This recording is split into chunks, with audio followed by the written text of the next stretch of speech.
Meantime, this morning, we've got an update on Camp Mystic. Camp Mystic will remain closed this summer after the efforts of many parents and state officials. The camp actually withdrew their application for a license this year, and this all, of course, follows the deadly flooding last summer.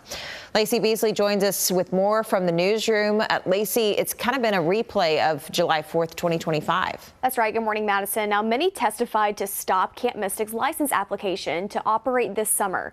Now, this flood took the lives of 25 campers, 2 counselors, and the camp director.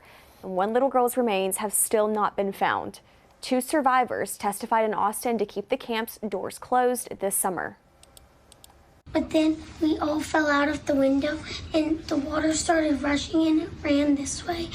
And I went underwater and almost drowned, and I thought I was gonna die, but then I came in. Because then, I couldn't breathe. I just kept going up in the water, but I wasn't breathing because I literally couldn't. My legs are so sore. Now, the state found the camp's emergency plan had deficiencies across 22 categories. This led the lead investigator to say that the camp lacks properly trained staff and could not communicate from cabin to cabin. Camp Mystic withdrew its summer camp application for 2026.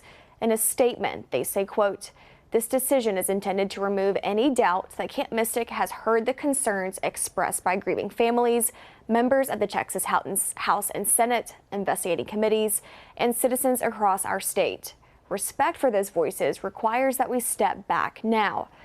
Now, the parents of Seal Stewart, who still do not have their daughter's body, say, quote, "Camp Mystic did not withdraw its application out of grace.